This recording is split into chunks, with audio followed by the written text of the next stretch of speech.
Hi viewers, welcome to Andhraprabha.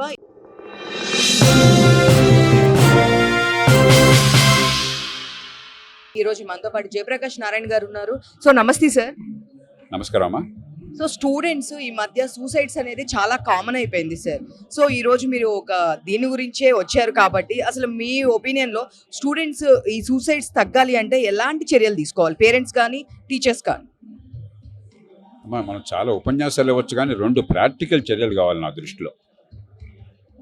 తల్లిదండ్రులకేమో పిల్లలు బాగుపడాలని ఆశ ఉంటుంది, తప్పు కాదు కదా.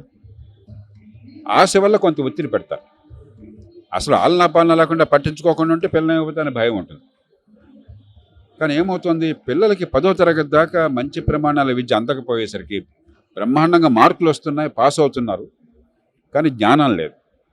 అంటే వాళ్ళ పాస్ మార్కులకి జ్ఞానానికి మధ్య చాలా అంతరం ఉన్నది. వాళ్ళని ఇంటర్మీడియట్లో మన ఎంసెట్ కోచింగో లేకపోతే ఐఐటీజీ కోచింగో నీట్ కోచింగో పెడుతున్నాం, అందుకోలేకపోతున్నారు.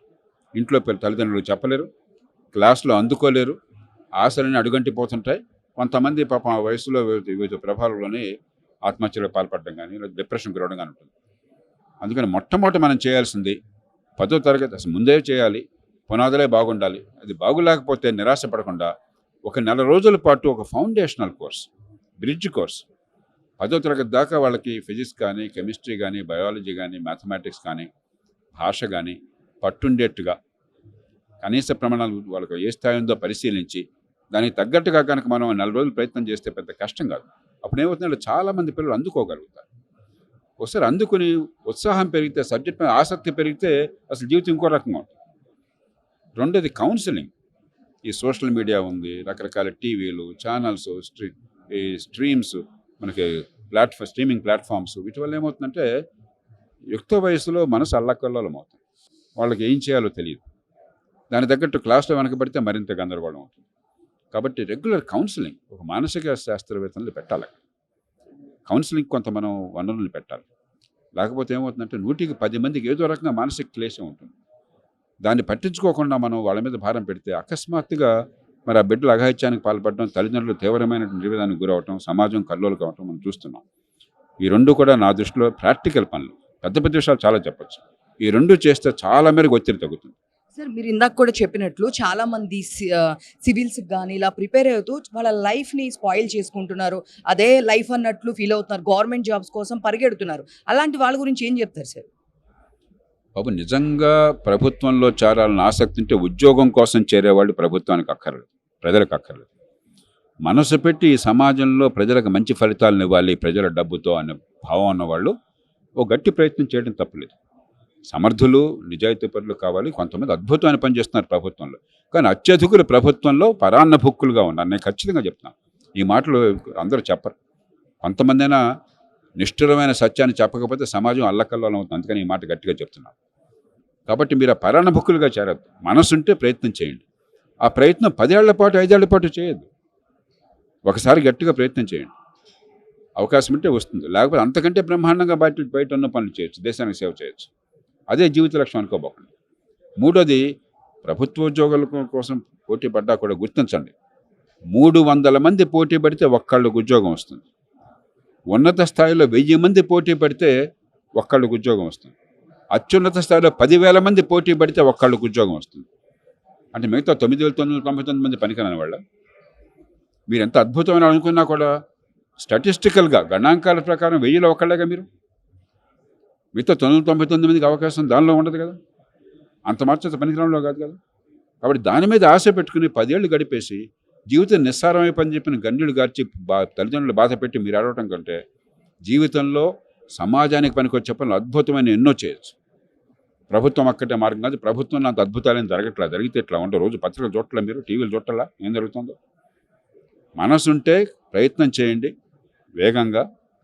అక్కడ కుదిరితే అహంకారం పెంచుకోకుండా ఒళ్ళు దగ్గర పెట్టుకుని నమ్రతతో ప్రజలకు మంచి చేసే ప్రయత్నం చేయండి. అది కాకపోతే అంతకంటే మంచి ప్రయోగాలు చేయొచ్చు, సమాజంలో మంచి చేయొచ్చు. దానికి సిద్ధపడండి. ఈ మాటను మళ్ళీ మళ్ళీ మళ్ళీ మనం చెప్పాలి. పార్టీలు పిల్లల్ని మోసం చేయడం కోసమని, పచ్చి దగా చేయడం కోసం, ఓట్ల కోసం, ప్రభుత్వంలో ఉద్యోగాలు ఉన్నాయి మీకెందుకు, ప్రతి ఇంటికి ఉద్యోగం వస్తుందని ఊరించి అబద్ధాలాడి బతుకుల్ని నాశనం చేస్తున్నారు. తల్లిదండ్రులు గుర్తించాలి. నాకు తెలిసి ఈ మాటలంటే చాలామందికి గుండె మండుతుంది, నా మీద కోపం వస్తుంది. కానీ నిజం అప్పుడు నిష్ఠూరంగా ఉంటుంది. ఇంతకంటే మోసం ఇంకోట్లేదు. బీహార్లో ప్రతి ఇంటికి ఒక ఉద్యోగం ఇస్తా అన్నట్టు. అంటే పిల్లలందరినీ కూడా రేపు పొద్దున నిరాశకు గురి చేసి ఆత్మహత్యలు పరిపేట చేస్తున్నారు.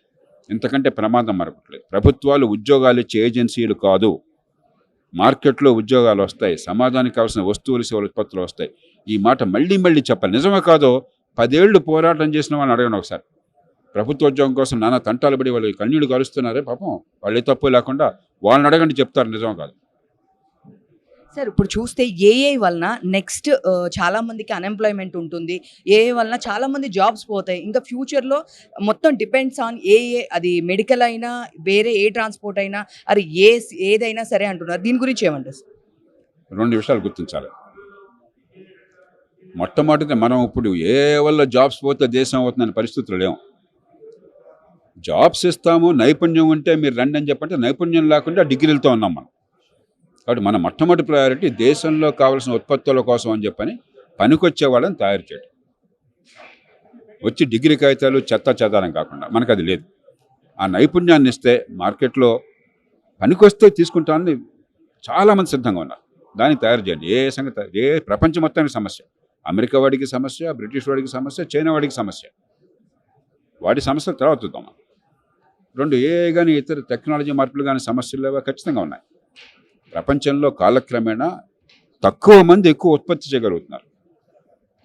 దాంతో ఏమవుతుంది, భవిష్యత్తులో బహుశా ఎప్పుడైనా ఉపాధి ఉండకపోవచ్చు. చాలామంది నిపుణులు చెప్పేది ఏంటంటే 25 ఏళ్ల తర్వాత ఈవేళ వాళ్ళు ఆనాడు చేయబోయే ఉద్యోగాల్లో 170 ఉద్యోగాలను ఇంకా సృష్టించాల. ఎలాంటి ఉద్యోగాలు ఊహించినప్పుడు ఇవాళ చాలా ఉద్యోగాలు మనం చెప్తుంటారు. ఆ మాట 20 ఏళ్ల క్రితం మాట వినుండం అవసరం. డేటా అనలిస్ట్ అంటాడు, అదేమిటో నాకు సరిగ్గా అర్థం కాదు. క్వాంటమ్ ఫిజిసిస్ట్ అంటారు, మీకు నాకు అర్థం కాదు. అంటే ప్రపంచం వేగంగా మారిపోతాం. వచ్చే 25 ఏళ్ళు మరింత మారిపోతుంది. కాబట్టి మనం నేర్పేటప్పుడు నేర్చుకోవటం ఎట్లా, మారుతున్న టెక్నాలజీకి అనుగుణంగా మిమ్మల్ని మీరు మార్చుకోవటం ఎట్లా, ఆ కొత్తది నేర్చుకుని అడాప్ట్ కావటం ఎట్లా, అది నేర్చుకోవడంలో భాగం కావాలి. కానీ ఏదో నేర్చుకున్నా జీవితం అంతా పనికి వస్తున్న భావం కాకుండా నేర్చుకోవటం ఎట్లాగో నేర్పితే భవిష్యత్తును తట్టుకోగలం.